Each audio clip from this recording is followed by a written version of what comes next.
before Yakovlev built fighters, before jets, missiles, or supersonic speed.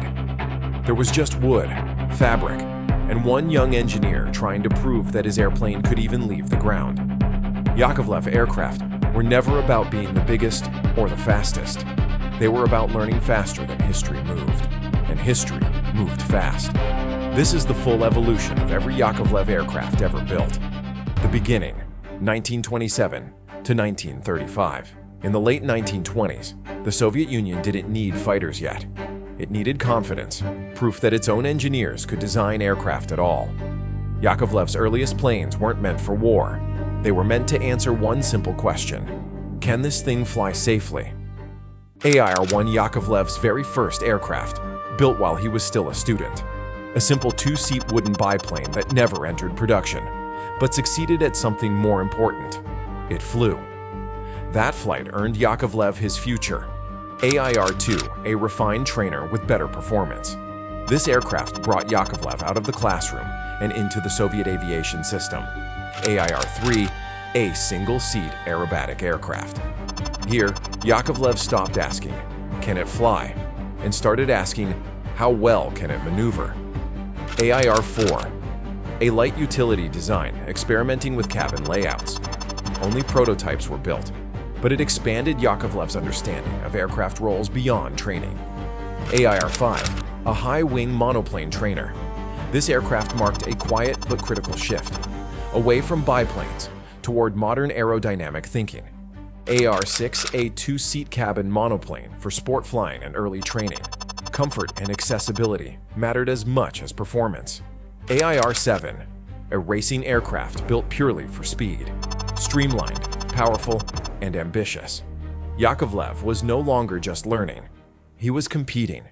Pre-war expansion, 1936 to 1939. As war loomed over Europe, the Soviet Union needed pilots. Thousands of them. Yakovlev became the silent backbone of that preparation. AR-14/UT-1, an advanced single-seat trainer, over 1,000 built. This aircraft bridged the gap between basic flight and combat readiness.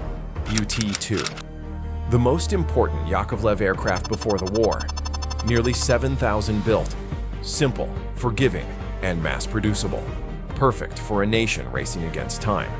AIR-9, an experimental light transport, designed as the Soviet Union expanded civil aviation across vast territory. AIR-10, a liaison aircraft with enclosed cabin, quietly handled staff transport and coordination duties. AIR-12, a record-breaking aircraft, set altitude and distance records, proving Yakovlev's designs were not just practical, but competitive. Yak-2. Yak-2 was the production designation of the BB-22 once it entered limited service. It performed reconnaissance and light bombing missions, but survivability was poor. Combat experience quickly showed that speed alone was not enough. Yak-4. Yak-4 was the final and most refined version of the BB-22 concept. It featured more powerful engines and minor structural improvements, but even this version failed to meet wartime requirements, ending Yakovlev's bomber ambitions entirely. World War II, 1940 to 1945. When war arrived, there was no time for perfection. Aircraft had to be light, fast, and easy to build. Yakovlev fighters weren't designed to intimidate. They were designed to win dogfights close to the ground. Yak-1, the first true Yak fighter. Over 8,700 built. Not elegant, but reliable enough to keep pilots alive. Yak-7, born from a trainer, adapted into a fighter because war demanded flexibility. About 6,400 built. Yak-9, the most produced Yak fighter, nearly 17,000 built, adaptable into long-range escorts, tank hunters, and reconnaissance aircraft. Yak-3 light, brutally agile, and loved by pilots. It didn't overpower the enemy. It outmaneuvered them. Yak-6, a humble transport aircraft, over 1,000 built, handled logistics, communication, and survival behind the front lines. The jet transition. Jets changed the rules overnight. Propeller expertise suddenly meant nothing. Yakovlev had to learn again. Yak-15, the Soviet Union's first operational jet fighter, built by adapting a Yak-3 airframe. crude, but essential. Yak-17, an improved jet with tricycle landing gear, a step toward modern jet handling. Yak-23, a lightweight jet fighter with excellent performance, exported widely, proved Yakovlev could compete in the jet era. Cold War diversification. The Cold War turned speed into survival. Yakovlev moved from simple fighters to interceptors, supersonic jets, and radical VTOL experiments. This era wasn't about perfection. It was about pushing limits and learning fast. Yak-24, a massive tandem rotor helicopter, nicknamed the Flying Wagon, designed to move troops, not impress spectators. Yak-25. Yak-25 was Yakovlev's first true Cold War interceptor. Twin engines, long range, and radar integration made it a dedicated air defense aircraft, rather than a dogfighter.